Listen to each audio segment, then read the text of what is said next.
warahmatullahi wabarakatuh. Innal hamdalillah, segala puji bagi Allah Subhanahu wa taala. Nahmaduhu wa nasta'inuhu wa nastaghfiruh. Hanya kepadanya kita memuji, meminta pertolongan serta bertaubat dari dosa-dosa kita. Wa na'udzu billahi min syururi anfusina, dan hanya kepada Allah pula kita meminta agar dijauhkan dari keburukan-keburukan diri kita.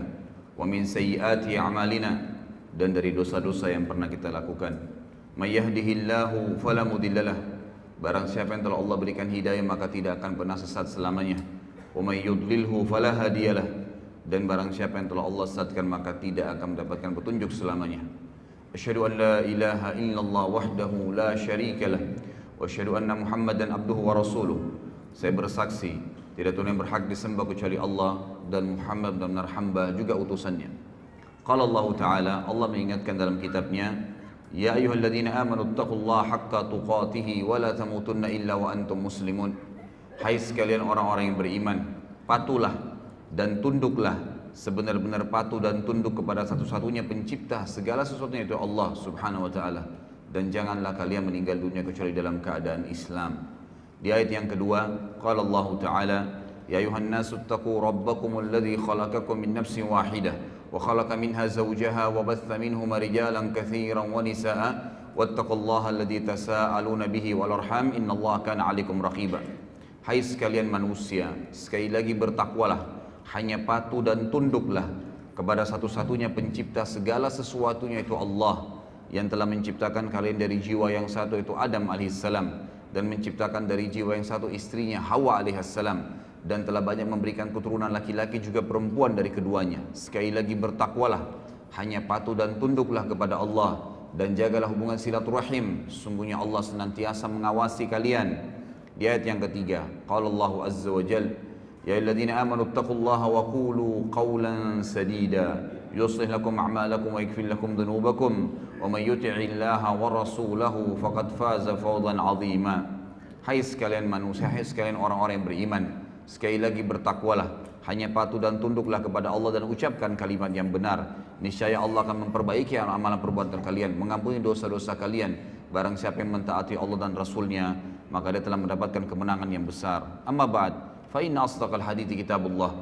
Kita tahu sebaik-baik rujukan bagi umat Islam dalam seluruh lini kehidupan mereka, terutama dalam ibadah, yaitu Al-Quran, kitabullah. Wa khair hadyu Muhammadin sallallahu alaihi wasallam, dan sebaik-baik petunjuk setelah Al-Quran adalah petunjuk Nabi besar Muhammad sallallahu alaihi wasallam yang dikenal dengan As-Sunnah. Keduanya rujukan pertama umat Islam atau utama dalam segala lini kehidupan mereka, terutama dalam masalah ibadah. Wa syarrul umuri muhdatsatuha, dan seburuk-buruk ibadah yang tidak punya rujukan dari wahyu Allah, Al-Quran dan Sunnah. Fa inna kulla muhdatsin bid'ah. Semua perbuatan yang dianggap ibadah dan tidak punya rujukan wahyu dikenal dengan perbuatan baru dalam agama. Wa nabidatun dhalalah, dan perbuatan baru itu akan membawa pelakunya pada kekeliruan dan kesesatan. Wa dalam final akan membawa pelakunya ke dalam api neraka. Bapak Ibu sekalian, ikhwah akhwat rahimani rahimakumullah. Tentu yang paling pertama yang layak kita ucapkan adalah segala puji bagi Allah yang telah memudahkan kita untuk berkumpul di rumahnya ini, dan juga untuk menghadiri majelis ilmu, serta sebagaimana sudah saya bahasakan kepada teman-teman panitia, insya Allah saya usahakan dengan izin Allah setiap bulan kita lowongkan, setiap bulan akan ada tablik akbar khusus untuk membahas tentang kisah-kisah sahabat Nabi. Dan ini memang pertemuan pertama kita membahas tentang sahabat yang termulia, yaitu Abu Bakar radhiyallahu anhu. Ada beberapa alasan kenapa saya memilih tema sahabat ini. Yang pertama, saudaraku, banyak sekali umat Islam yang tidak tahu, bahkan tidak pernah mau tahu siapa saja orang-orang yang telah sukses sebelum mereka, baik dunia maupun akhirat. Yang mereka pikirkan adalah orang-orang yang masih hidup bersama mereka, yang dianggap belum berhasil sebenarnya.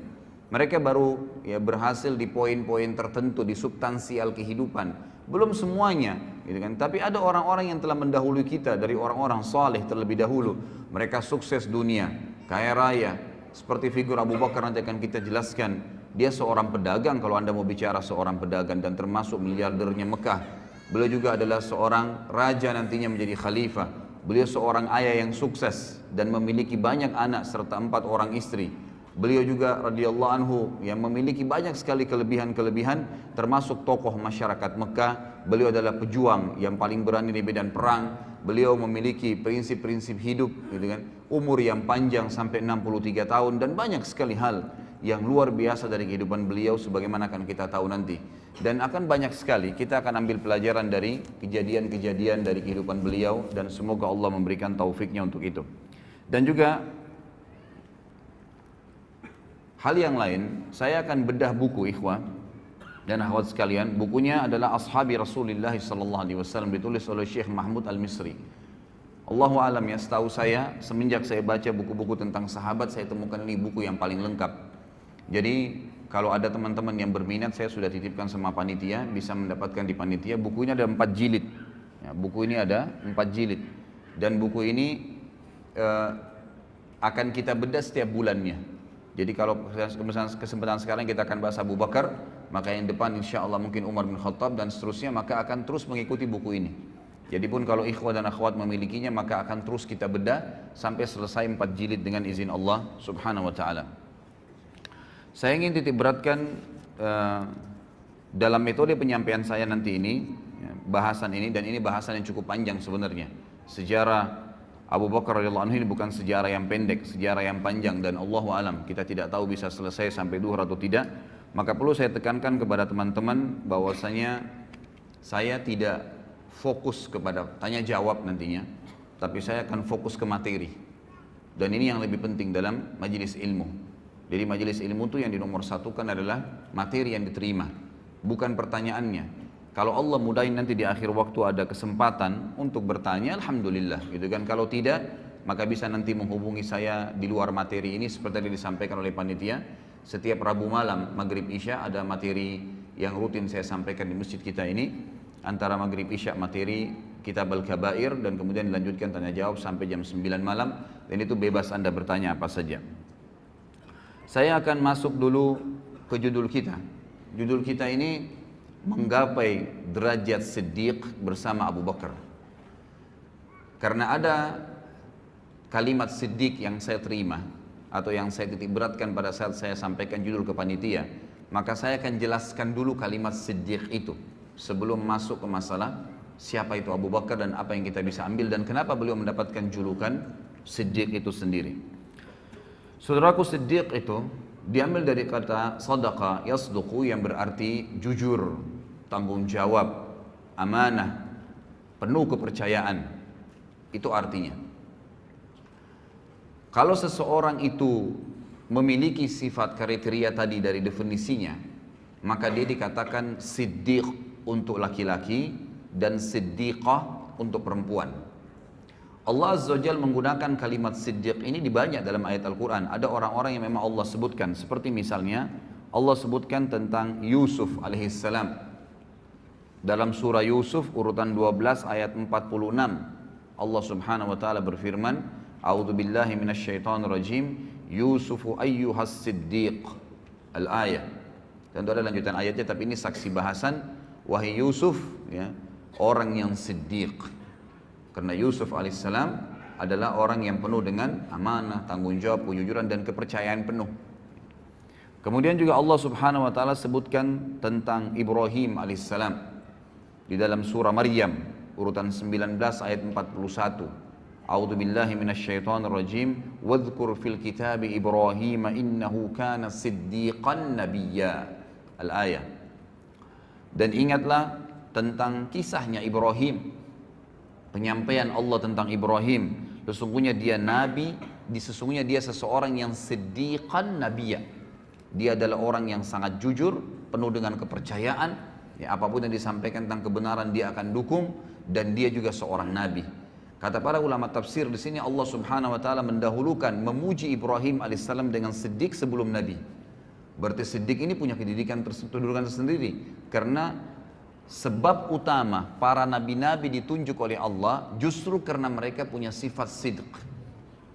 Jadi ini asasnya nanti kita akan titik beratkan. Jadi dengan adanya sifat sidq tadi, kejujurannya, amanahnya, tanggung jawabnya, kepercayaan penuh tentang kebenaran sehingga dia siap mempertahankan dan membela kebenaran tersebut, itu yang akan membuat Allah Subhanahu wa taala menunjuk mereka, memberikan mereka posisi ya sebagai nabi. Sebagaimana nanti akan kita titik beratkan banyak poin-poin masalah ini. Kemudian Allah Subhanahu wa taala juga menyebutkan tentang Maryam alaihissalam, ibunya Nabi Isa. Ya. Di dalam firman-Nya surah Al-Maidah urutan 5, A'udzu billahi minasyaitonir rajim, mal masihu ibnu maryam illa rasulun qad khalat min qablihi ar-rusul wa ummuhu siddiqah kana ya'kulani at-ta'am unzur kaifa nubayyinu lahumul ayati thumma anzur anna yufakun. Sesungguhnya Masih ibnu Maryam, Nabi Isa alaihissalam adalah jelas seorang rasul, utusan Allah, dan telah terdahulu sebelumnya banyak rasul-rasul, dan ibunya adalah siddiqah. Ya, jadi di sini penggunaan untuk perempuan siddiqah.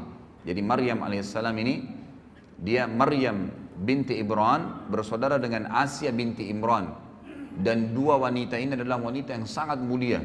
Mereka betul-betul siddiqah, jujur dari pertama masih kecil sampai mereka besar, itu tidak pernah tidak yakin dengan Allah Azza wa Jalla dan para nabi-nabi, sampai Allah karuniai dua perempuan ini melahirkan anak, dua-duanya nabi. Kalau dari Maryam lahirlah Isa, dan dari Asia adiknya Maryam itu lahir Yahya. Dua-duanya nabi alaihimussalam. Dan ini yang ditemui oleh Nabi SAW di langit kedua pada saat Isra dan Mi'raj, bertemu dengan dua orang sepupu, Yahya dan Isa, karena ibu mereka bersaudara. Mereka berdua, kata Allah, si Maryam ya, alaihissalam dan anaknya Isa alaihissalam, mereka pernah makan atau mereka makan makanan seperti manusia biasa. Ini bantahan terhadap orang Nasrani yang mengatakan Isa adalah anak Tuhan. Maka lihatlah bagaimana kami menjelaskan kepada mereka ayat-ayat kami, dan lihatlah ya apa yang mereka responkan, apa yang mereka jawab. Tentu ada banyak ayat-ayat berhubungan dengan masalah hal-hal seperti ini, tapi saya mengambil beberapa cuplikannya. Allah Subhanahu wa taala menekankan tentang siddiq itu. Dan ini yang kita titik beratkan ya.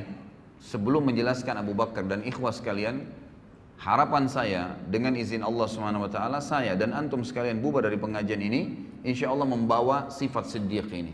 Karena ini target utama dan ini sifat luar biasa. Kalau antum milikin sifat ini, insya Allah antum jadikan ini sebagai pondasi menjalankan agama Allah, baik itu menjalankan perintah yang wajib ataupun sunnah, atau meninggalkan yang haram ataupun makruh, antum akan sangat tenang. Anda akan sangat tenang dalam mengerjakan perintah-perintah tersebut, dan juga sangat tenang dalam meninggalkan larangan-larangan tadi. Merasa memang nyaman sekali dan merasa menikmati yang halal dan meninggalkan yang haram. Kenapa?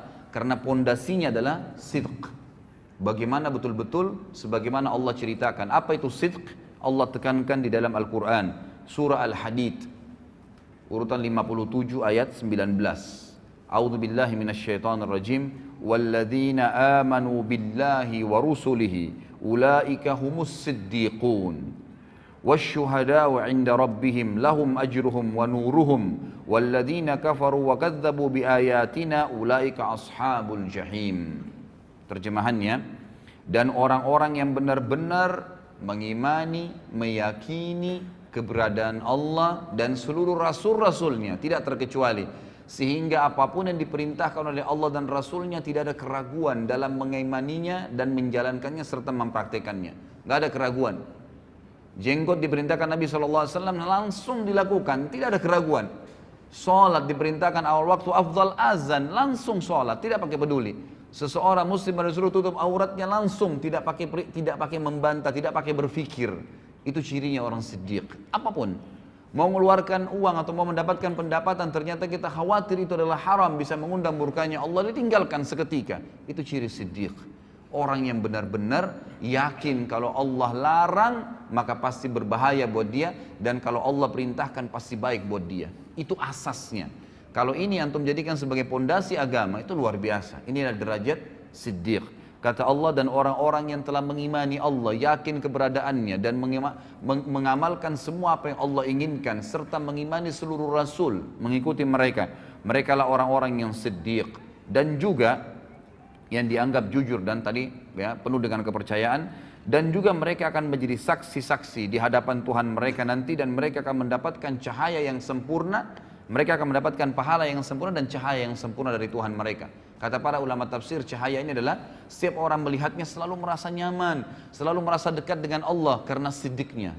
Ya, jadi orang kalau siddiq itu, maka pada saat orang dekat dengannya selalu merasa dekat dengan Allah, selalu merasa dekat dengan surga, selalu berpikir akhirat, selalu menganggap remeh semua dunia dan kecil apapun yang berhubungan dengan kemaksiatan kepada Allah Subhanahu wa taala.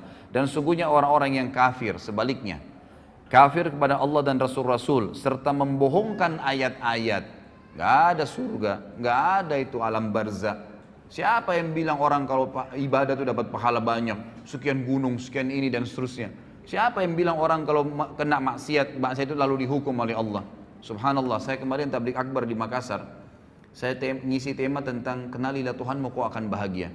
Pada saat saya jelaskan ikhwah sekalian, itu ayat atau hadis Nabi SAW tentang penciptaan langit, 7 lapis langit dan sampai Sidratul Muntaha, bagaimana besarnya Allah Azza wa Jalla, bagaimana besarnya singgasana. Itu ada yang bertanya, ya, mengatakan, dari mana Anda mengetahui bahwasanya langit itu seperti itu tadi yang diceritakan, dan bagaimana bisa Anda mengetahui ada Sidratul Muntaha, kemudian ada arsy-Nya Allah dan Allah itu ada? Apakah Anda pernah ke sana? Begitu pertanyaannya. Luar biasa ini. Lalu saya bilang, yang dari tadi saya jelaskan 2 jam ini tentang Allah Azza wa Jalla ada, Nabi SAW yang sampaikan ayat-ayat Al-Quran. Apakah Anda masih bertanya lagi, saya apakah pernah ke sana melihatnya? Sama saja dia mengatakan, saya tidak percaya, gitu kan? Ya kalau Anda nggak percaya silahkan. Ini orang jelas lawannya siddiq tadi. Sidq itu apapun yang disampaikan oleh Allah dan Rasulnya, apapun, tidak mungkin kita ragu, nggak boleh ragu. Sebagaimana nanti kita akan ambil dari pelajaran Abu Bakar radhiyallahu anhu yang luar biasa dalam, memang orang nomor 1 dalam orang yang mendapatkan gelar siddiq dari umat Muhammad sallallahu alaihi wasallam. Kata Allah, dan orang-orang yang kafir tidak meyakini dan membohongi ayat-ayat kami, maka merekalah penghuni api neraka. Sebaliknya, tambahan juga ikhwah dan akhwat sekalian rahimani rahimakumullah, bahwasanya orang yang mencapai tingkat siddiq ini adalah orang-orang nanti akan diberikan surga tertinggi di akhirat nanti. Sebagaimana Allah Subhanahu wa taala menjelaskan dalam surah An-Nisa urutan 4 ayat 69. A'udzu billahi minasyaitonir rajim. Wa may yuti'illaha war rasul fa ulaika ma'al ladzina an'ama Allahu 'alaihim minan nabiyyin was-siddiqin wasyuhada'i was-salihin wa hasuna ulaika rafiqa. Yang kurang lebih artinya, barang siapa yang mentaati Allah dan Rasulnya, semua yang Allah katakan dibenarkan, diamalkan, dipastikan tidak ada yang benar kecuali itu, dan juga diperintahkan oleh Rasulnya Muhammad SAW dipastikan benar, dan dia bangga dengan penampilan Islamnya, dengan makanan Islamnya, minuman Islamnya, ekonomi Islamnya, dengan politik Islamnya, semua dibenarkan, maka mereka lah orang-orang yang mendapatkan nikmat. Allah berikan nikmat dan Allah gabungkan mereka bersama dengan para nabi-nabi. Dan kata para ulama tafsir, nabi-nabi memiliki tempat di Firdaus, surga Firdausil A'la yang tertinggi. Lalu Allah SWT sebutkan, ya, selain nabi-nabi yang akan mencapai dari itu adalah orang yang datang setelah nabi, minan nabiyyin langsung was-siddiqin, dan orang yang membenarkan semua dan yakin serta bangga dengan itu. Memang kita bangga. Dan ini memang ikhwah sekalian, saya pilih tema ini luar biasa, saya dapatkan krisis kebanggaan muslimin sekarang terhadap agama mereka. Kita lihat seorang muslim tidak ada bedanya dengan orang kafir dari sisi pakaiannya, dari sisi cara bicaranya, tata bicaranya, makanan, jenis makanannya, usahanya. Berapa banyak orang subhanallah tidak bisa dibedain dari penampilannya antara muslimah dengan non muslim, muslim dengan muslimah. Padahal kalau kita datangkan seseorang Nasrani, laki-laki, kita berikan kepada dia kopi atau baju koko atau sebuah simbol Islam misalnya, pakaiannya. Kemudian kita datangkan seorang Nasrani laki-laki yang lain, lalu tanya dia agama apa orang itu, spontan dia akan mengatakan Muslim karena ada simbolnya. Kalau orang siddiq, dia yakin bahwasanya pakaian ini yang Allah katakan walibasut taqwa dzalika khair, ini pakaian yang ada simat, ada contoh, ada ciri ketakwaan adalah yang paling baik. Orang tahu, oh ini orang dekat dengan Allah. Dan saya yakin subhanallah, orang kalau menggunakan baju koko dengan kopiah, kalaupun ada perempuan nakal, ya, yang biasa mengganggu laki-laki, dia tidak akan berani mengganggu orang itu karena pakaiannya. Lalu kenapa kita lari dari pakaian itu? Gitu kan? Kita malah tidak bangga. Berapa banyak orang subhanallah muslimin, ya, atau kita datangkan misalnya perempuan Nasraniyah, Ya, suruh pakai jilbab 5 menit saja, panggil Nasrani ya perempuan yang lain, tanya orang itu agama apa, maka dia akan mengatakan itu muslimah. Ada simbol. Tapi syaitan menghiasi sebagian orang yang tidak punya sifat siddiqah, nggak ada sifat siddiqnya ini dalam dirinya, maka syaitan mengatakan untuk apa kau pakai jilbab? Maka tidak ada bedanya antara dia dengan wanita kafirah, sama saja. Cuplikan yang selalu dilihat, didengar oleh kupingnya, ditatap oleh matanya, semuanya berbau orang-orang non-muslim. Film-filmnya semua Hollywood, Bollywood, dan yang semua berhubungan dengan tontonan terhadap aurat, lagu-lagu yang menjauhkan dia dari Al-Quran, semuanya jauh, semuanya jauh. Cerita-cerita kosong, balas dendam, narkoba, mencuri istrinya orang lain, dan beragam macam hal, perselingkuhan dan seterusnya. Ini yang menjadi simbol di rumah orang-orang Islam sekarang. Tidak ada pengajian, tidak ada tilawah Al-Quran. Lalu kemudian mereka mau mengkhayal anaknya hafal Quran. Dari mana ikhwah dan akhwat sekalian? Dia sendiri gak pernah sentuh Al-Quran, gak pernah dengar ceramah di rumah. Antum berapa kali saya jelaskan dalam pengajian saya ikhwah. Ini masih kronologis semua ya. Saya bilang, kalau saya pribadi, kadang-kadang sehari di Jakarta, saya bukan membanggakan diri, cuma berbagi ya. Pada saat saya punya pengajian 4 hari, 4 kali jadwal sehari. Dari pagi kadang-kadang sampai malam ikhwah. Dari pengajian saya isi 2 jam, kemudian pulang menuju ke pengajian yang kedua. Di mobil itu sejam atau setengah jam atau panggang 45 menit atau kadang-kadang sampai 2 jam jaraknya. Itu saya dengarkan lagi ceramah, baik ceramah saya, baik tilawah Al-Quran, baik ceramah asatidzah, teman-teman dai-dai, atau saya dengarkan para masyayikh yang dari Saudi dalam bahasa Arab. Jadi saya tidak ada tidak ada selang waktu di mana saya kosong gitu di mobil atau saya lagi berzikir kepada Allah SWT. Saya coba lakukan. Kemudian saya isi pengajian 2 jam lagi. Jedah lagi antara pengajian kedua dan ketiga juga saya dengarkan lagi ceramah. Itu luar biasa. Api iman dalam hati itu terus berkobar ikhwah. Kadang-kadang antum dari pengajian seperti ini keluar dari masjid, setan akan bisikin. Tadi kan sudah pengajian, sekarang hiburannya musik. Dibisikin sama dia, antum iyahkan, begitu lemah, tidak sidq. Yakin ikhwas sekalian, kalau antum yakin di majlis ilmu bisa menambah iman, bisa mengingatkan kita kepada Allah Azza wa Jal, bisa membuat kita rindu dengan akhirat, bisa tahu tentang surga, bisa tahu tentang neraka dan kita khawatir tentang neraka tersebut, lalu kenapa tidak sepanjang hidup kita seharian itu diisi dengan hal tersebut? Sayangnya rumah-rumah umat Islam sekarang ada Al-Quran itu kalau ada kematian, malah sebenarnya tidak ada Al-Quran dalam sunnah Nabi SAW dibaca pada saat kematian. Sebaliknya mereka lakukan hal tersebut. Dalam masalah ekonomi, riba, ya, gharar, semuanya, kezaliman, manipulasi yang dilarang oleh Nabi SAW, dilarang oleh agama, tapi dilakukan. Alasannya apa boleh buat Ustaz? Nggak ada jalan lain. Lalu antum depan Allah Azza wa Jalla juga akan katakan itu pada hari kiamat, pada saat dihisab, nggak ada jalan lain. Lepaskan diri dari situ.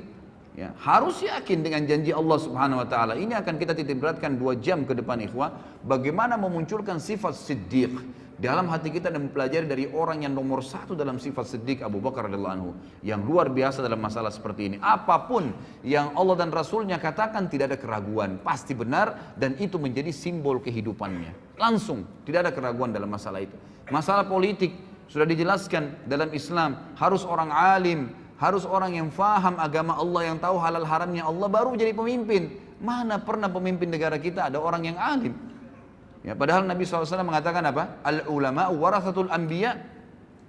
Ulama itu pewarisnya para nabi. Emang sudah begitu. Nabi-nabi ini pemimpin manusia. Sekarang kalau ada kiai, ada ustadz, ada dai, dicalonkan jadi presiden, disorotin oleh masyarakat. Untuk apa dai masuk di politik? Subhanallah. Lalu kalau bukan ustadz atau ada dai atau ulama yang memimpin anda, siapa yang akan pimpin anda? Orang-orang fasik seperti sekarang? Yang membiarkan tempat kemaksiatan terbuka, pelanggaran-pelanggaran agama Allah dilakukan, riba merajalela mencekik lehernya umat-umat Islam, anak-anak muslimah dan muslim kita yang akhirnya terbengkalai, dipaksanya ini dan dipaksakan itu, dan seterusnya, gitu kan? Maka ini keliru sekali. Bukankah Nabi SAW datang ke Madinah lalu menjadi pemimpin pada saat beliau datang dan beliau menobatkan diri menjadi raja sekalian Nabi di Madinah karena beliau adalah seorang yang paling alim, tahu halal haramnya Allah. Bukankah Nabi SAW wasiatkan Abu Bakar radhiyallahu anhu penggantinya setelah beliau adalah orang yang paling alimnya sahabat, paling tahu halal haramnya Allah? Bukankah Abu Bakar menulis wasiat pada saat mau meninggal mengatakan, aku meninggalkan wasiat yang manusia yang paling bertakwa sama Allah dan paling paham halal halalnya Allah adalah Umar bin Khattab? Bukankah Umar bin Khattab lalu menunjuk Uthman bin Affan? Bukankah Uthman dan masyarakat Madinah akhirnya menunjuk ya, masyarakat Madinah menunjuk Ali setelah itu karena dianggap orang yang paling alim setelah Uthman dan seterusnya. Kita lihat bagaimana Khulafaur Rasyidin menunjukkan adalah ulama ya. Apa kata Nabi SAW dalam hadis sahih riwayat Al-Hakim? Sayati umara'u sufaha. Akan datang nanti sepeninggalku adalah pemimpin-pemimpin yang sangat sufaha. Sufaha itu jamak daripada safih. Dan orang Arab ini ikhwah menyebutkan kata-kata safih itu kalau bodohnya super bodoh. Namanya. Kalau jahal itu artinya bodoh masih ada pinternya. Tapi kalau safih itu artinya bodoh yang tidak ada di tahu apa-apa. Orang yang tidak tahu, tidak ada informasi apapun dengan dia. Maka apa kata Nabi SAW? Akan datang pemimpin-pemimpin yang sufaha, yang bodohnya luar biasa. Kenapa Nabi SAW katakan bodoh? Beliau lanjutkan hadis yang mengatakan umara'u la yahtaduna bihaddi wa la yastannuna bisunnati. Pemimpin-pemimpin yang tidak akan pernah mengambil petunjuk dariku, nggak mau nunjuk oleh Nabi Muhammad SAW, tidak mau tahu halal haramnya Nabi SAW. Nabi SAW ya seorang Nabi Muslim, ya sudahlah, saya juga Muslim, tapi nggak hubungnya dengan politik saya. Subhanallah.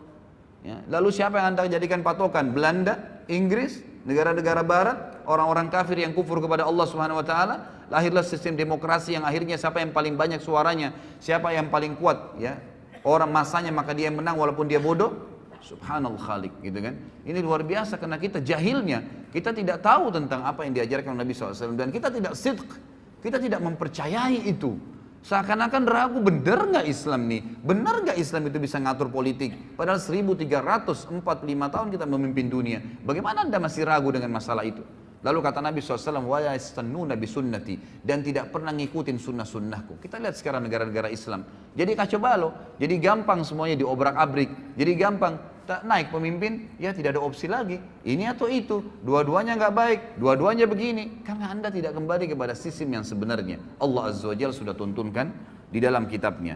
Jadi kata Allah Subhanahu Wa Taala, dan orang-orang yang mentaati Allah dan Rasulnya dalam segala lini ikhwah. Al-Quran dan Sunnah di atas segalanya.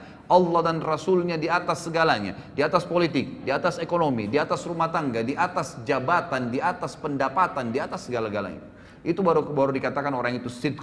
Orang yang benar-benar yakin dan percaya penuh terhadap apa yang Allah dan Rasulnya turunkan. Barang siapa yang mentaati Allah dan Rasulnya, maka mereka lah yang akan bersama diberikan nikmat kepada nabi-nabi dan orang-orang yang siddiq, orang-orang yang terpercaya tadi, dan syuhada, orang yang mati syahid, wassalihin, dan orang-orang yang saleh, wa hasuna ulaika rafiqa, dan mereka lah sebaik-baik orang, ya, sebaik-baik orang.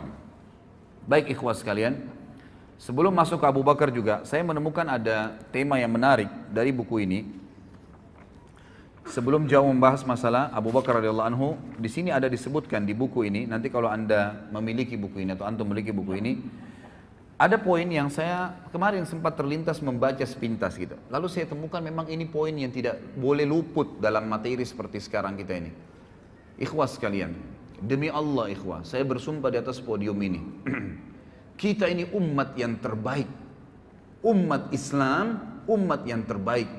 Kita memiliki syariat yang paling sempurna dari Allah dan Rasulnya Muhammad SAW. Tidak boleh ragu dengan masalah itu. Kita tidak perlu agama lain. Kita tidak perlu dengan siapapun. Orang lain menjadikan umat Islam sebagai kiblat, iya. Tapi jangan kita yang berkiblat dengan mereka. Karena mereka berkiblat pada hal-hal yang melanggar dan kufur kepada Allah pencipta langit dan bumi. Sementara kita ini di bawah tuntunan pencipta langit dan bumi. Bagaimana bisa seorang muslim ragu? Dan ikhwah sekalian, kita akan bacakan dalil bagaimana umat Muhammad SAW adalah umat yang terbaik. Dan kita adalah umat memang yang mestinya memimpin dunia. Memang sudah begitu. Jadi tidak boleh ragu dengan masalah itu. Dengarkan ikhwah. Kata Allah Subhanahu Wa Taala di dalam Al-Quran, surah Al-Imran ayat 110. Kalau pegang buku ini bisa lihat halaman masih awal-awal ya, halaman 41. A'udzu billahi minasyaitonir rajim. Bismillahirrahmanirrahim. Kuntum khaira ummatin ukhrijat lin-nasi ta'muruna bil ma'rufi wa tanhauna 'anil munkari wa tu'minuna billah. Al-ayah. Kalian umat Islam, umat Muhammad SAW adalah sebaik-baik umat yang telah dilahirkan untuk siapa? Untuk manusia akhir zaman, untuk seluruh manusia. Dari zaman Adam alaihissalam sampai hari kiamat. Kalian adalah sebaik-baik umat, artinya kalian pemimpinnya, kalian yang harus jadi patokan, kalian harus jadi panduan, kalian yang menjadi contoh bagi orang lain. Dan kalian, sifat kalian adalah kalian selalu menyeru kepada yang ma'ruf Apa yang Allah perintahin, selalu kalian bilang, nggak bisa tuh karena Allah larang, bisa tuh karena Allah yang bolehkan, selalu begitu. Rasulullah contohkan, Rasulullah nggak contohkan, itu sifatnya umat Islam. Menyuruh kepada yang ma'ruf, artinya yang Allah dan Rasulnya perintahkan. Wa tanhauna 'anil munkar, dan kalian melarang kemungkaran yang Allah dan Rasulnya larang. Hanya itu patokannya. Wa tu'minuna billah, dan kalian meyakini sepenuhnya tentang keberadaan Tuhan Allah Subhanahu wa taala. Kemudian juga disebutkan di dalam surah Al-Baqarah ayat 143. Kelebihan yang kedua umat Islam adalah kata Allah Subhanahu wa taala, a'udzubillahi minasyaitonir rajim, wa kadzalika ja'alnakum ummatan wasatan litakunu syuhada'a 'alan nasi wa yakuna ar-rasulu 'alaikum syahida. Dan demikian pula kami menjadikan kamu, hai umat Islam, umat pertengahan. Tidak ada sesuatu yang berat sekali, tidak ada juga yang ringan sekali, di tengah-tengah. Sementara umat sebelum kita punya hal-hal yang berat. Kalau antum belum tahu, umat Nabi Musa alaihissalam itu kalau mereka berbuat dosa besar, taubatnya bukan kayak kita. Taubatnya kalau kita ini tinggal sesalin, tinggalin, selesai. Janji sama Allah tidak ulangin, diampuni dosanya. Kalau sama Nabi Musa, Pak. Kalau ada umatnya mengeluh, wahai Musa, saya baru berzina, saya baru buat dosa besar. Apa kata Musa alaihissalam dalam surah Al-Baqarah? Faqtulu anfusakum, bunuh diri kalian. Berat itu. Buat dosa, taubatnya bunuh diri. Zaman dulu. Umat Islam tidak seperti itu, enggak seberat itu, ringan, lebih ringan. Tidak juga terlalu menggampang-gampangkan permasalahan. Lalu dikatakan, agar kalian menjadi saksi atas perbuatan manusia dan agar Rasul Muhammad menjadi saksi atas perbuatan kalian. Di dalam hadis yang sahih diriwayatkan oleh Imam Bukhari dan juga dalam kitab Tafsir, ada sebuah hadis yang mulia dari Abu Sa'id Al-Khudri radhiyallahu anhu bahwasanya Nabi SAW bersabda, ini yang pegang buku di halaman 43 ya. Yud'a Nuhun yaumal qiyamah fayaqulu labbaika wa sa'daika ya rabbi fayaqulu hal ballagta ayyir risala fayaqulu na'am fayuqalu li ummatihi hal ballagakum fayaquluna ma atana min nadhir fayaqulu man yashhadu laka fayaqulu Muhammadun wa ummatuhu fayashhaduna annahu qad ballag wa yakunu ar-rasulu 'alaikum syahida fadzalika qawluhu jalla dzikruhu wa kadzalika ja'alnakum ummatan wasatan litakunu syuhada'a 'alan nasi wa yakuna ar-rasulu 'alaikum syahida. Pada hari kiamat nanti Nuh alaihissalam akan dipanggil oleh Allah, lalu dia menjawab, aku menjawab panggilanmu wahai Rabbku, aku penuhi panggilanmu. Allah bertanya, apakah engkau sudah menyampaikan risalah yang telah aku wajibkan terhadapmu? Nabi Nuh mengatakan, benar. Selama 950 tahun Nabi Nuh AS mendakwai kaumnya. Lalu umat Nabi Nuh ditanya oleh Allah, apakah Nuh sudah menyampaikan kepada kalian? Kata para ulama hadis, mereka sudah lihat neraka pada saat itu. Takut masuk neraka, apa jawaban mereka? Mereka menjawab, tidak ada seorang pun pembawa peringatan yang datang kepada kami. Artinya Nuh nggak benar nih. Gak pernah Nuh dampingin kepada kami. 950 tahun didakwai oleh Nabi Nuh alaihissalam. Allah bertanya kepada Nuh untuk menjelaskan posisi umat Muhammad SAW dan juga mendirikan hujjah ya, agar umat Nabi Nuh tidak bisa lagi mengelak. Kata Allah SWT kepada Nuh, siapa yang menjadi saksi untukmu? Nuh menjawab, Muhammad dan umatnya. Maka umat Muhammad SAW pun semuanya datang, tidak terkecuali, bersaksi bahwa Nuh telah menyampaikan dan Rasulullah SAW menjadi saksi atas mereka sebagaimana Allah telah firmankan dalam Al-Quran. Dan demikian pula kami telah menjadikan kamu umat Islam, umat pertengahan agar kamu menjadi saksi atas perbuatan manusia dan agar Rasul Muhammad menjadi saksi atas perbuatan kalian. Di dalam hadis yang lain kata Nabi SAW dari Jabir radhiyallahu anhu, hadis ini diriwayatkan oleh Ibnu Abi Hatim dengan sanad jayyid dan juga disebutkan dalam Al-Hafidh dalam Fathul Bari maksudnya. Kata Nabi SAW, ma min rajulin minal umami illa wadda annahu minna ayyatuhal ummah ma min nabiyyin kadzabahu qaumuhu illa wa nahnu syuhada'uhu yaumal qiyamah an qad ballaga risalatallahi wa nasaha lahum. Tidak ada seorang pun dari umat-umat sebelum kita, kata Nabi SAW, kecuali dia berharap berasal dari kita, wahai umat Islam. Ini perkataan Nabi ya. Sekali lagi kata Nabi SAW. Ketahuilah tidak ada seorang pun dari umat-umat sebelum kita. Karena kita ini umat terakhir. Gitu kan. Kecuali karena nabi-nabi mereka sampaikan nanti akan datang umat terakhir. Nabinya paling sempurna. Umatnya paling baik. Paling banyak pengikutnya. Paling pertama masuk surga. Banyak kelebihan-kelebihan nanti. Lalu mereka kecuali berharap. Semuanya berharap umat-umat sebelum kita. Termasuk golongan kita ini. Termasuk golongan kita umat Islam. Tidak ada seorang nabi pun yang didustakan oleh kaumnya kecuali kita adalah saksi-saksinya pada hari kiamat bahwasanya dia telah menyampaikan risalah Allah dan menasihati mereka. Juga disebutkan di dalam hadis yang lain, ini mohon maaf saya tidak bisa bacakan semua karena hadisnya panjang.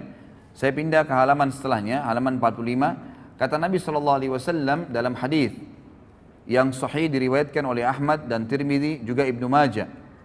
Dan ini dihasankan oleh Syekh Albani sebagaimana dijelaskan dalam footnote-nya. Kata Nabi SAW, innakum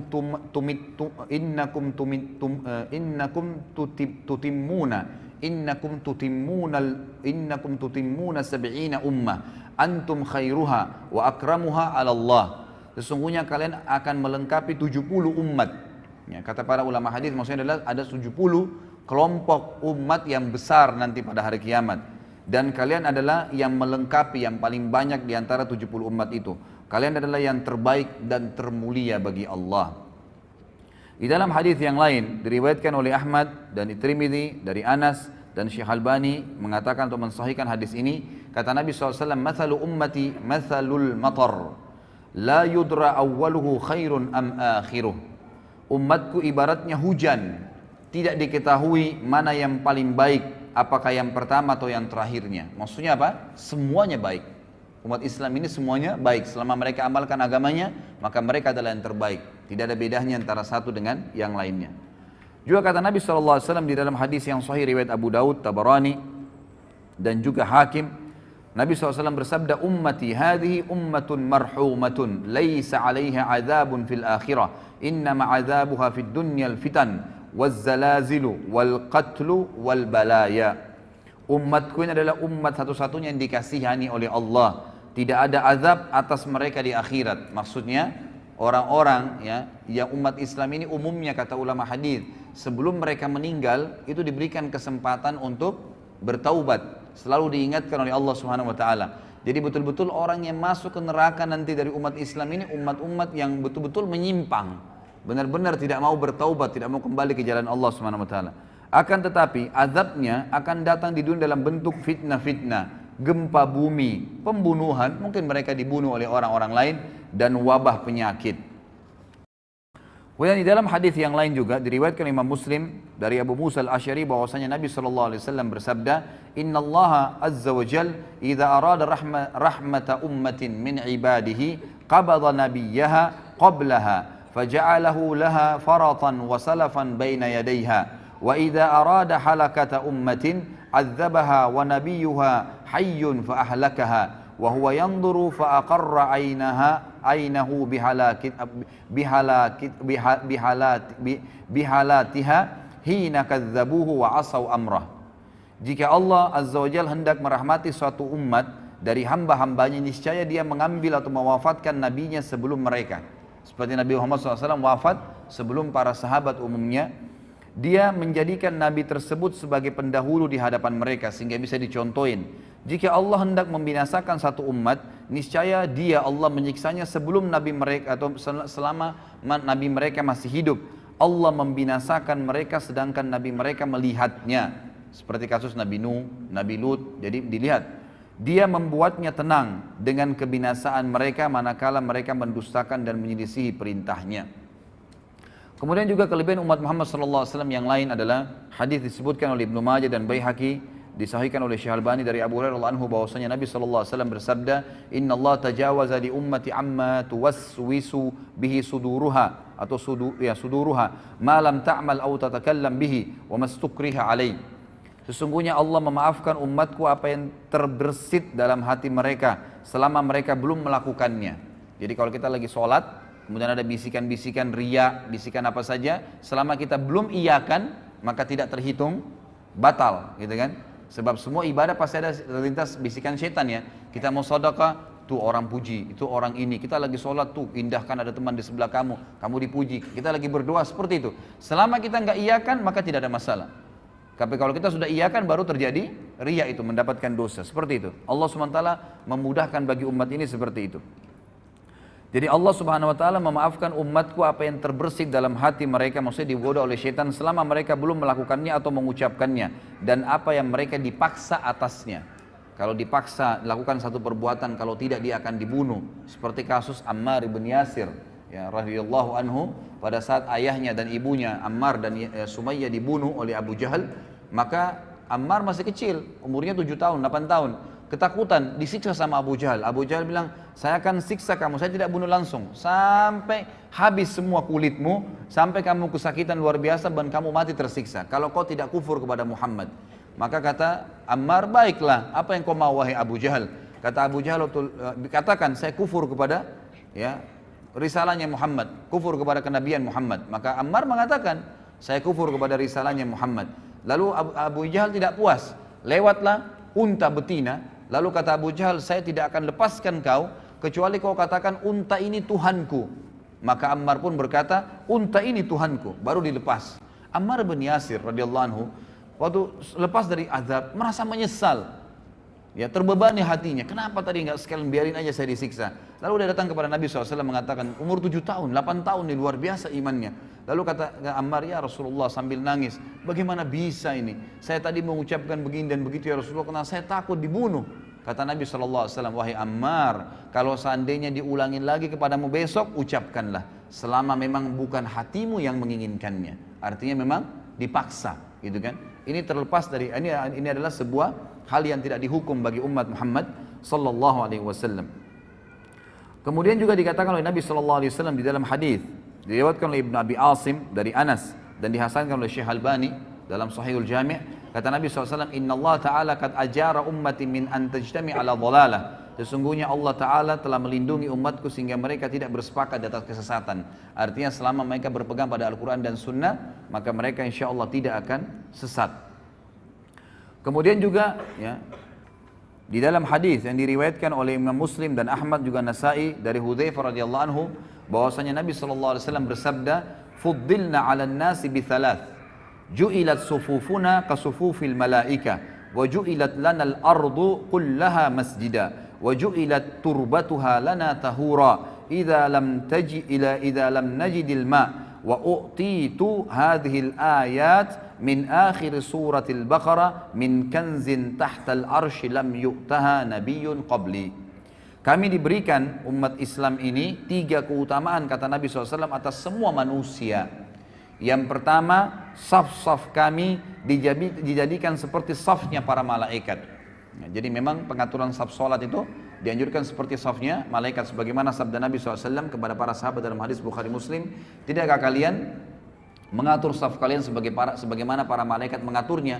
Lalu kata para sahabat, bagaimana malaikat mengatur saf mereka ya Rasulullah? Kata Nabi SAW, mereka menyempurnakan saf demi saf, setelah penuh baru pindah ke saf yang kedua, setelah penuh baru pindah saf ketiga, dan seterusnya. Yang kedua adalah seluruh bagian bumi ini dijadikan bagi kami sebagai masjid. Boleh dibangun masjid dimanapun tempatnya, selama tanah itu bukan tanah hasil rampasan atau yang haram, maka boleh dibangun masjid. Dan yang ketiga, debunya bumi ini dijadikan untuk kami sebagai alat bersuci jika kami tidak mendapatkan air. Bisa bertayamum dari mana saja, ya, debu yang ada. Dan diturunkan kepadaku ayat-ayat ini dari akhir surah Al-Baqarah, ya, dari perbendaharaan di bawah arsy-Nya Allah yang tidak diberikan kepada seorang nabi sebelumku.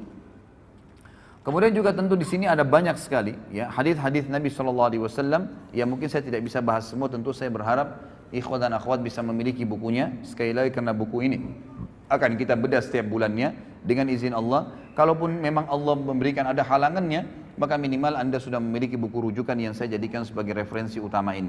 Di sini ada banyak sekali, ya, dan saya tutup dengan hadis, ya, di mana Nabi SAW menyebutkan ada 2 hadis, ya, yang pegang buku di halaman 53 langsung. Kata Nabi SAW di dalam hadis diriwayatkan oleh Ahmad dari Abu Bakar radhiyallahu anhu dan disahihkan oleh Syekh Albani dalam Sahihul Jami', kata Nabi SAW, u'titu 70,000 min ummati yadkhuluna al-jannata bighairi hisab, wujuhuhum kal qamari lailatal badr wa qulubuhum ala qalbi rajulin wahid, fastazattu rabbi azza wa jal fazadani ma'a kulli wahidin sab'ina alfa. Ini kemuliaan yang luar biasa. Aku diberikan 70.000 dari umatku yang masuk surga tanpa hisab. Wajah mereka seperti rembulan di malam purnama, dan hati mereka di atas hati satu orang, artinya semuanya sama imannya. Aku lalu meminta tambahan kepada Rabbku, maka dia Rabbku memberiku tambahan. Setiap satu orang dari 70.000 itu ditambahkan 70.000 orang yang lain, sehingga masing-masing mereka bisa membawa 70.000.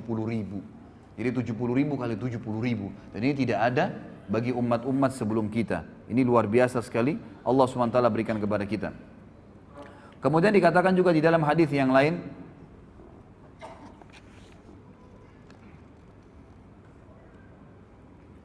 diriwayatkan di halaman 54 ya, footnote nomor 24, diriwayatkan oleh Ahmad, Tirmidzi dan Ibnu Majah dari Burairah radhiyallahu anhu, disahihkan oleh Syekh Albani sama di Sahih Jami'. Kata Nabi SAW, ahlul jannati ishruna wa mi'atu saf, thamanuna minha min hadhil ummati wa arba'una min sairil umam. Penduduk surga itu sebanyak 120 saf nanti jumlahnya, ya 120 saf. 80 darinya itu adalah dari umat ini. 80 saf dari 120 yang masuk surga itu adalah dari umat ini. Sedangkan 40 yang lain adalah 40 yang sisa dari umat yang lainnya. Jadi cuman bayangkan ya, dari Nabi Adam alaihissalam sampai Nabi Isa alaihissalam, berapa miliar manusia, itu cuma 40 saf. Sementara kita ini 80 saf yang masuk ke dalam surga pada hari kiamat. Kata ulama hadis, ini menandakan fadilah yang sangat besar, dan dijanjikan juga umat ini akan sangat banyak jumlahnya, akan sangat banyak pengikutnya. Baik, ini kurang lebih wacana, gambaran tentang pentingnya kita mengetahui kita adalah umat yang terbaik, ikhwah. Maka banggalah dengan agama Islam ini, jalani hidup ini, jadikan Islam sebagai tradisi, dan jangan balik. Garis bawah kata-kata saya ini, jangan balik, jangan menjadikan tradisi sebagai Islam, nggak boleh. Tradisi, suku, adat, negara, habiskan semua, nggak ada. Bagi saya, karena saya Muslim, Islam yang menjadi tradisi hidup saya. Selesai. Maka kita punya standarisasi tradisi. Mau di Afrika, mau di Eropa, mau orang bule, mau orang hitam, mau orang Arab, mau orang Melayu, mau orang dari manapun, suku manapun, kalau kita bertemu dengannya maka akan sama semua perilakunya, pakaiannya, makanannya, minumannya, tutur katanya, akhlaknya, semua akan sama. Karena yang dijadikan tradisi adalah Islam. Itu yang dititik beratkan, ikhwah. Tidak usah lagi berpatokan dengan agama lain. Tidak usah berpatokan dan menjadikan idola orang-orang non-muslim. Kembalilah kepada orang-orang muslim. Dan kita akan lihat nanti figur pertama yang luar biasa pada hari ini. Kemudian saya kerucutkan bahasan juga sebelum Abu Bakar radhiyallahu anhu. Saya akan sebutkan, ikhwah, di antara umat Islam ini ada lagi orang-orang yang terbaiknya. Jadi tadi kita umat yang terbaik, ada juga di kalangan umat Islam ini orang-orang yang terbaik. Itulah para sahabat ridwanullahi alaihim, sahabat Nabi sallallahu alaihi wasallam, sahabat-sahabat Nabi sallallahu alaihi wasallam yang Allah SWT telah memberikan julukan mereka radhiyallahu anhum wa radu'an. Inilah imam-imam kita. Mereka lah ya panutan-panutan kita, idola-idola kita. Di buku ini ada lebih dari sekian puluh sahabat yang disebutkan, dan satu orang saja, ikhwan dan akhwat sekalian, kalau kita jadikan sebagai rujukan hidup kita, idola kita, sudah cukup untuk selamat dunia akhirat. Bagaimana kalau kita jadikan semuanya puluhan orang ini sebagai idola kita? Cukup mereka, tidak perlu lagi pasang anak-anak muda, wahai anak-anak muslim, pasang poster-poster pemain bola di kamar anda. Untuk apa? Apa yang mau dibanggakan dengan mereka? Dengan keterampilan mereka main bola? Masuk surga ke dengan main bola itu? Bukan berarti tidak boleh main bola ya, olahraga boleh dalam Islam.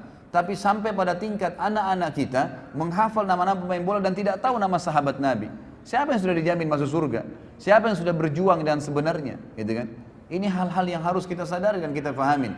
Maka kita harus kembali kepada para sahabat. Jadikan mereka sebagai idola-idola kita. Karena bukan mustahil, ikhwah dan akhwat sekalian, sahabat-sahabat terutama 10 yang jamin masuk surga ini, sampai beritanya kepada kita, ya, sampai sekarang seperti yang akan kita bahas nanti ini, itu bukan mustahil, ya, bukan cuma sebuah kisah dongeng yang diceritakan, tapi kata para ulama agar kita bisa mencontohin Abu Bakar, Umar, Uthman, Ali, Talha, Zubair, Abdurrahman ibn Auf, hafal nama-nama mereka, kisah-kisah mereka, tahu kehidupan mereka sehari-hari. Maka dengan begitu ya, kita akan bersama-sama dengan mereka di surga. Bukan mustahil. Karena kita menciplak saja kehidupan mereka.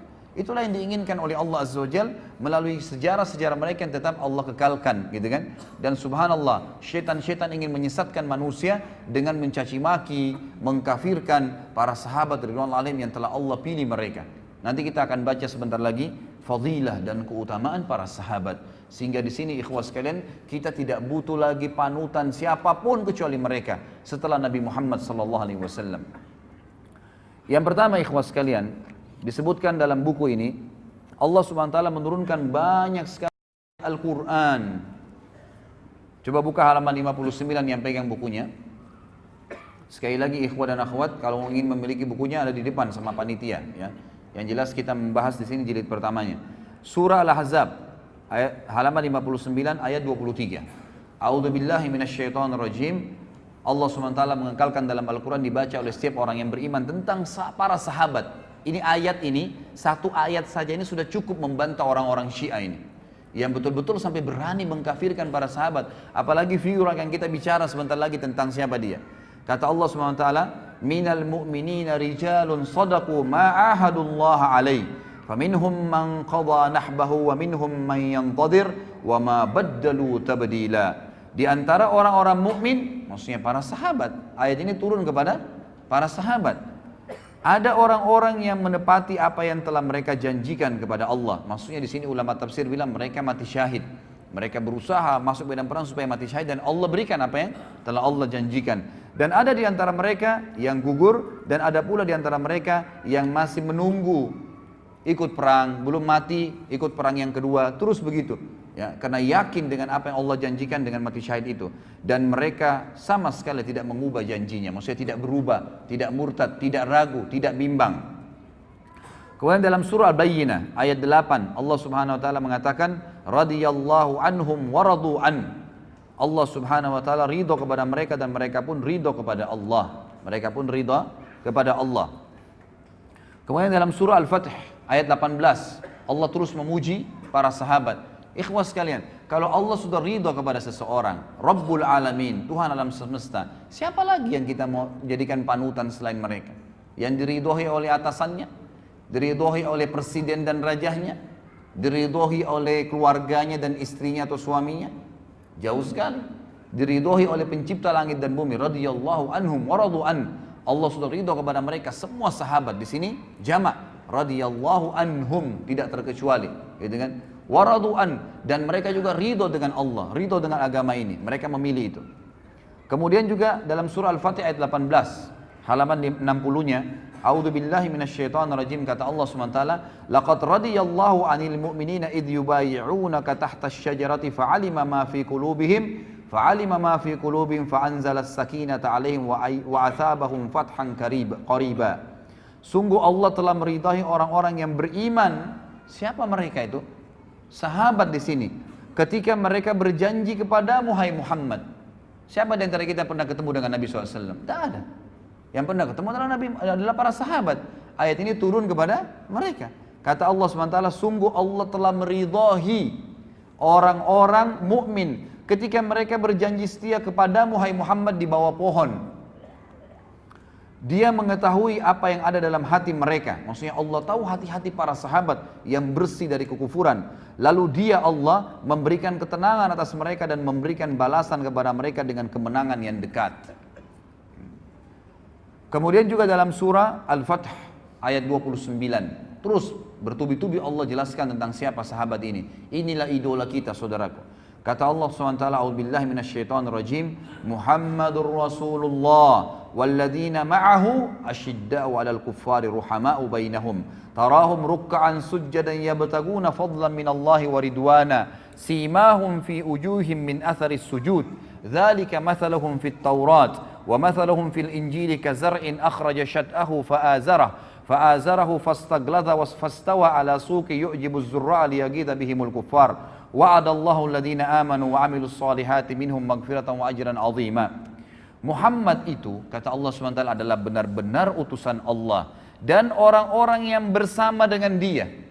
Siapa orang bersama dengan Nabi SAW? Kita kan? Orang-orang yang nanti belum lahir kan? Orang yang hidup bersama Nabi SAW, sahabat. Makanya para ulama memberikan definisi sahabat adalah orang yang melihat Nabi SAW dengan mata kepalanya, beriman dengan Nabi SAW dan meninggal dalam keyakinan tersebut. Itu namanya sahabat. Di sini dipuji oleh Allah SWT. Mereka bersama dengan Muhammad, mereka bersikap tegas terhadap orang-orang kafir. Dan mereka berkasih sayang sesama mereka. Kalian melihat mereka ruku dan sujud. Ini cirinya para sahabat. Selalu sibuk dengan ruku dan sujud saja, ibadah kepada Allah SWT. Mencari karunia Allah dan keridhaannya. Pada wajah mereka tampak tanda-tanda bekas sujud. Di dahi mereka hitam.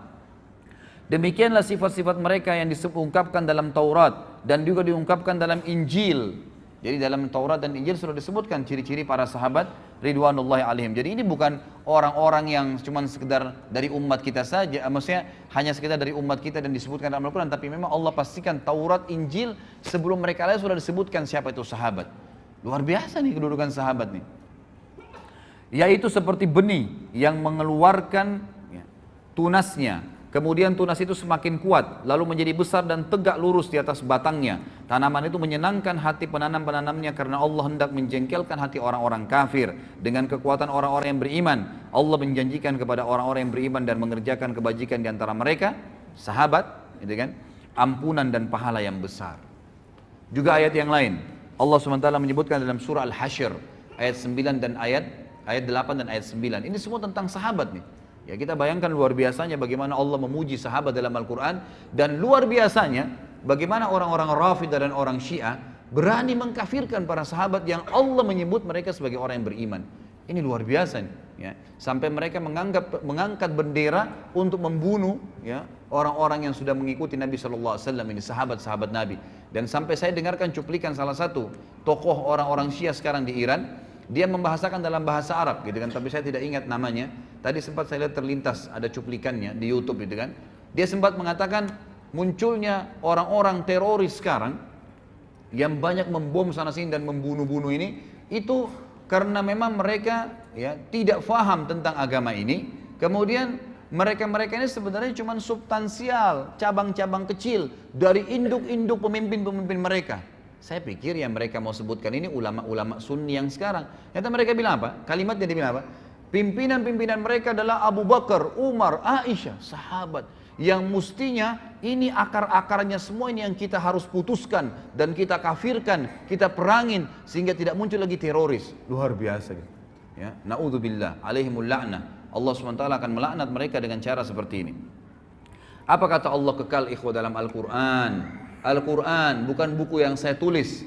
Firman Allah SWT dalam surah Al-Hasyr ayat 8 dan ayat 9. A'udzu billahi minasyaitonir rajim. Lil fuqara'il muhajirin alladziina ukhriju min diyarihim wa amwalihim yabtaguna fadlan minallahi wa ridwana.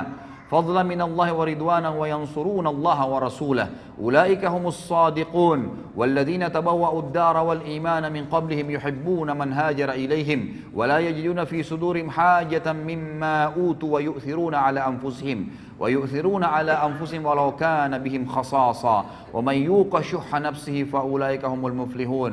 Harta rampasan perang itu untuk orang-orang fakir yang hijrah, yang terusil dari kampung halaman mereka dari Mekah. Siapa mereka? Sahabat Nabi. Dan meninggalkan harta bendahnya di Mekah demi mencari karunia Allah, dan mereka hijrah ke Madinah mencari keridhaan dan demi menolong agama Allah dan Rasulnya. Mereka itulah orang-orang yang benar dan orang-orang yang ansar. Jadi dua-dua dipuji nih. Sahabat ada muhajirin dan ansar. Muhajirin dari orang-orang Mekah Allah puji. Mereka meninggalkan harta dan kota mereka, negeri mereka, hijrah untuk Allah dan Rasulnya. Dan orang-orang ansar yang di Madinah yang menyambut mereka, sahabat-sahabat Nabi yang telah menempati kota Madinah.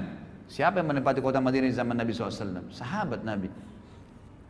Dan telah beriman sebelum kedatangan mereka, para muhajirin, kepada Nabi Muhammad SAW. Mereka mencintai orang-orang yang berhijrah ke tempat mereka. Dan mereka tidak menaruh keinginan dalam hati mereka terhadap apa yang diberikan kepada mereka, muhajirin. Maksudnya memberi balasan, memberikan bantuan kepada muhajirin, tidak berharap balasan. Itu sifat sahabat-sahabat ansar. Meskipun mereka juga memerlukannya. Dan siapa dijaga dirinya dari kekikiran, berhitungan di jalan Allah, maka mereka itulah orang-orang yang beruntung. Mereka lah orang-orang yang beruntung. Kemudian surah At-Taubah ayat 88 sampai 89. Terus Allah sebutkan banyak ayat tentang sahabat nih. Sengaja saya angkat ayat-ayat ini dan saya bahas ikhwah dan akhwat sekalian rahimakumullah agar kita tahu nih, inilah idola-idola kita ini ahli-ahli surga dan sudah sukses di dunia juga di akhirat. Di dunia nanti akan kita lihat kisah Abu Bakar radhiyallahu anhu. Kata Allah SWT, Taubah 88-89, A'udzubillahi minasyaitonirrajim, lakinir rasul walladzina amanu ma'ah jahadu bi amwalihim wa anfusihim wa ulaika lahumul khairat wa ulaika humul muflihun. A'addallahu lahum jannatin tajri min tahtiha al-anharu khalidina fiha, dzalikal fawzul azim. Tetapi Rasul dan orang-orang yang beriman bersama dia, beriman kepada Nabi Muhammad sallallahu alaihi wasallam, sahabat, mereka berjihad dengan harta dan jiwa. Mereka itu memperoleh kebajikan. Mereka itulah orang-orang yang beruntung. Sahabat dipuji oleh Allah SWT. Allah telah menyediakan bagi mereka surga yang mengalir di bawahnya sungai-sungai. Mereka kekal di dalamnya. Itulah kemenangan yang agung. At-Taubah ayat 100. A'udzubillahi minasyaitonirrajim. Ayat setelahnya. Was-sabiquna al-awwaluna minal muhajirin wal ansari walladzina ittaba'uhum bi ihsan. والذين اتبعوهم بإحسان رضي الله عنهم ورضوا عنه وعد لهم جنات تجري تحتها الأنهار خالدين فيها أبدا ذلك الفوز العظيم. Dan orang-orang yang terdahulu lagi yang pertama-tama masuk Islam dari golongan muhajirin dan ansar. Kata ulama tafsir, penyebutan Allah SWT muhajirin ansar memastikan tidak mungkin orang lagi mendustakan kalau ini turun kepada para sahabat ridwanullah alaihim, karena tidak ada orang yang berjulukan Muhajirin dan Ansar kecuali para sahabat Nabi. Dan orang-orang yang mengikuti mereka dengan baik setelah itu. Semua orang yang mengikuti para sahabat setelah meninggalnya sahabat dan Nabi SAW, Allah ridho kepada mereka. Dan mereka pun ridho kepada Allah. Allah menyediakan bagi mereka surga-surga yang mengalir di bawahnya sungai-sungai. Mereka kekal di dalamnya selama-lamanya. Itulah kemenangan yang agung. Ikhwah akhwat sekalian, ikuti para sahabat, sahabiat Nabi, pertahankan sampai malaikat maut mencabut ruh anda, maka pasti kita akan masuk surga. Allah yang berfirman, Allah sediakan surga yang di bawahnya mengalir sungai-sungai. Gak usah pusing lagi dengan artis fulan, idola profesor, doktor ini. Sibuk dengan sahabat Nabi ridwanullah alaihim. Wallahi ikhwah, Abu Bakar gak punya ijazah dari Amerika, Umar gak punya ijazah dari Eropa, tapi memimpin negara, menjadi orang yang sangat adil, dan mereka kaya raya, pedagang yang berhasil, keturunannya semua sukses. Kita akan lihat bagaimana Abu Bakar radhiyallahu anhu dalam kehidupannya luar biasa. Ya, bukan berarti saya katakan tidak usah berpendidikan formal, silahkan, gitu kan. Tapi jangan itu dijadikan sebagai idola, panutan, seakan-akan sudah melupakan semua orang-orang yang sudah kita sebutkan dari kalangan sahabat. Selanjutnya surah At-Taubah ayat 117. Kata Allah Subhanahu wa taala, a'udzubillahi minasyaitonirrajim, laqad taballahu 'alan nabiyyi wal muhajirin wal ansari alladziina ittaba'uhu fi sa'atil usr. Alladziina ittaba'uhu fi sa'atil usrati min ba'di ma kada yazigu qulubu fariqin minhum thumma taba 'alaihim innahu bihim raufur rahim. Allah berfirman, ya, sungguh Allah telah menerima taubat Nabi Muhammad sallallahu alaihi wasallam dan orang-orang muhajirin dan orang ansar. Di sini Allah bukan sebutkan mukminin umumnya, tapi di sini dikhususkan Nabi dan muhajirin dan ansar. Artinya sahabat-sahabat yang mengikuti Nabi pada masa-masa kesulitan di awal-awal Islam. Sulit sekali menyebarkan Islam. Ikhwah sekarang dan akhwat sekalian, kita luar biasa ya.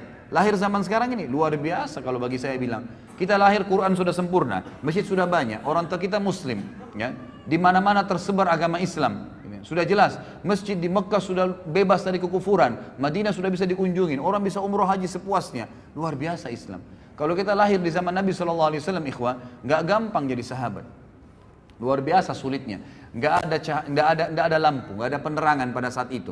Ada seorang Nabi buta huruf, nggak bisa baca, nggak bisa nulis, ngaku Nabi. Kira-kira kalau antum hidup di zaman Mekah dulu, beriman nggak? Gitu kan? Tidak ada lampu, nggak ada apa-apa, orang yang hidup bersama-sama di padang pasir lalu ngaku saya Nabi. Apalagi nanti kita bahas masalah Isra dan Mi'raj, ada borak, kuda bersayap, terbang, perjalanan Palestina Mekah sebulan bisa ditempuh dalam satu malam. Mungkin kita bersama dengan Abu Jahal, naudzubillah, gitu kan. Tapi kita hidup sekarang luar biasa, hidup dengan sahabat itu masa-masa kesulitan, luar biasa mereka bisa beriman pada saat itu. Setelah hati segolongan dari mereka hampir berpaling, kemudian Allah menerima taubat mereka. Sungguhnya Allah Maha Pengasih lagi Maha Penyayang terhadap mereka. Kemudian juga ayat yang lain, dan ini saya angkat saja ayat yang terakhir karena ini cukup banyak dalilnya. Dalam surah Al-Kahfi, ya.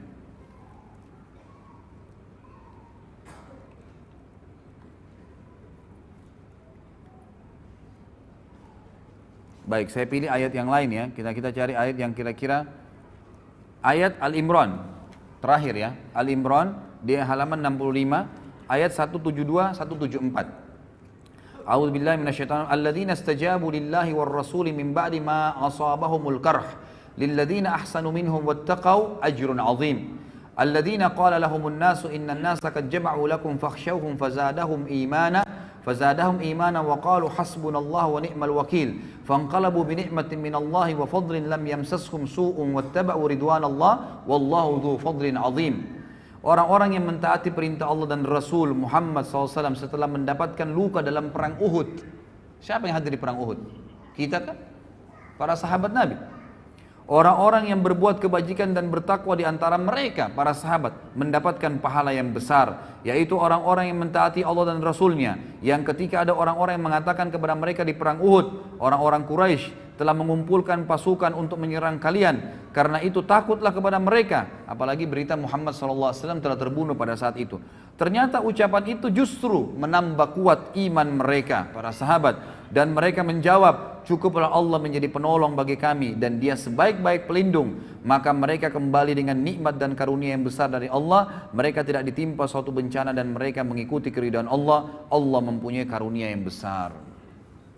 Ini ayat-ayat ikhwah dan cukup banyak ayat-ayat yang lain, tapi kita suka sampai sini ayatnya. Saya akan angkat di sini perkataan Ibnu Mas'ud tentang para sahabat Nabi.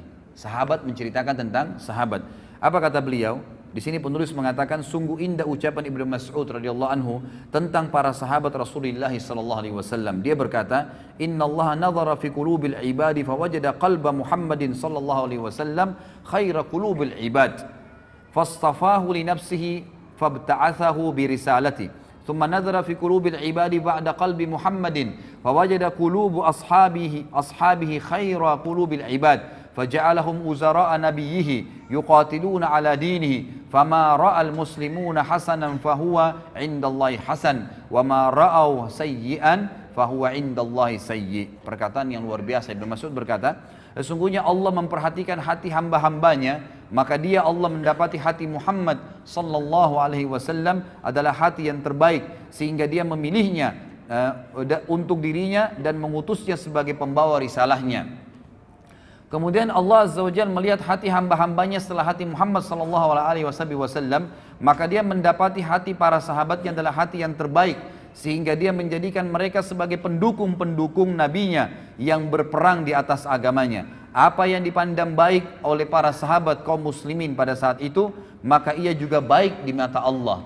Karena para sahabat, ya, dari perilaku-perilaku mereka, dari perkataan mereka, dari pertanyaan mereka kepada Nabi SAW, maka turunlah ayat membenarkan perilaku mereka.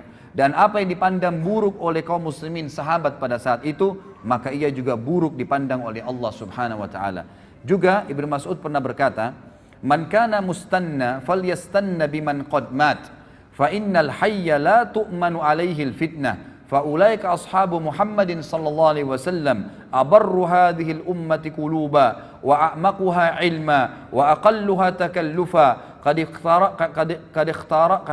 قد اختار الله تعالى لصحبة نبيه صلى الله عليه وسلم وإقامة دينه فاعرفوا لهم حقهم وتمسكوا بهديهم فإنهم على الحج المستقيم. Barang siapa ingin meneladani seseorang, maka hendaklah dia meneladani orang-orang yang sudah wafat, karena orang yang masih hidup tidak dapat jaminan terhindar dari fitnah. Mereka itulah orang-orang terbaik dari sahabat Muhammad sallallahu alaihi wasallam. Umat ini yang paling mulia hatinya, dari umat Muhammad ini para sahabat yang paling mulia hatinya, paling mendalam ilmunya, dan paling sedikit memaksakan ya dirinya, maksudnya di sini memaksakan diri dalam hal-hal duniawi. Allah Ta'ala telah memilih mereka untuk menjadi sahabat-sahabat Nabi-Nya Sallallahu Alaihi Wasallam dan menegakkan agamanya, dan kenalilah, maka oleh karena itu kenalilah hak-hak mereka dan berpeganglah kepada petunjuk-petunjuk mereka, karena mereka berada di atas jalan yang lurus. Diriwayatkan oleh Ibnu Abdul Bar dalam Jami' Bayan Ilm wa Fadli, dan juga disebutkan melalui jalur Qatadah dan Ibnu Mas'ud diriwayatkan, dan Syekh Albani mengatakan ya dikatakan ini adalah hadis yang sahih. Ini kurang lebih gambaran tentang para sahabat. Tentu masih ada lagi fadilah-fadilah dan bisa dibaca dari halaman 67. Itu terlalu banyak ya, terlalu banyak hadis-hadis di sini yang disebutkan oleh Nabi sallallahu alaihi wasallam. Saya akan angkat, mohon maaf, ada satu lagi hadis di sini di halaman 70 ya.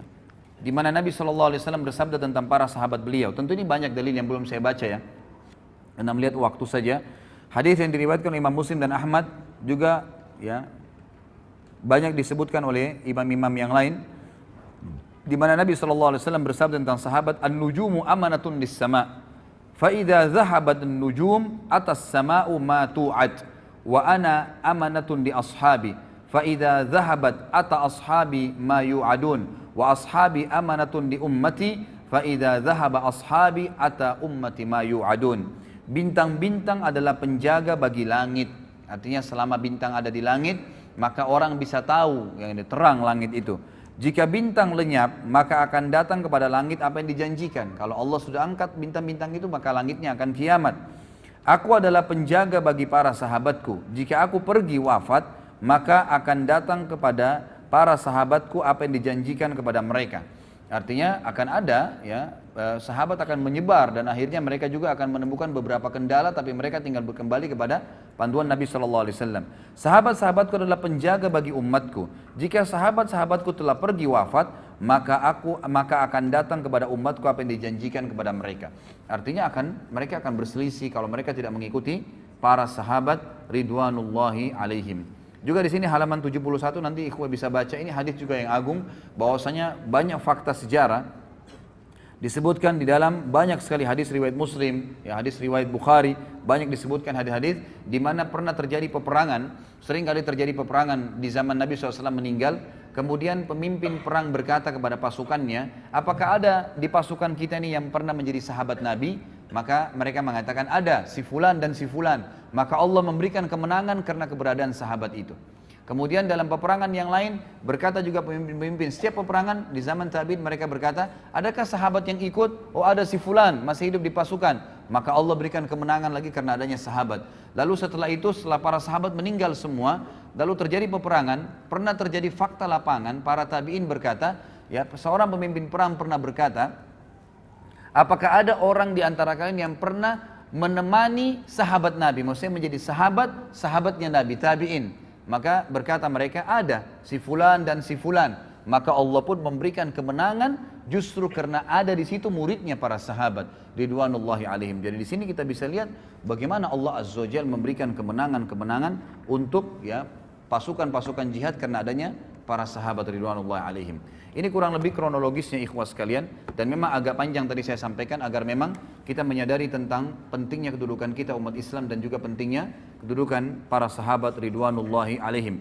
Sekarang kita masuk ke inti bahasan tentang umat nomor satu ya, atau dari umat ini yang nomor satu yang dinomorsatukan oleh para ulama ya, ulama sunni semua sepakat mengatakan umat atau orang yang paling terbaik dari umat Muhammad sallallahu alaihi wasallam setelah Nabi Muhammad adalah Abu Bakar radhiyallahu anhum.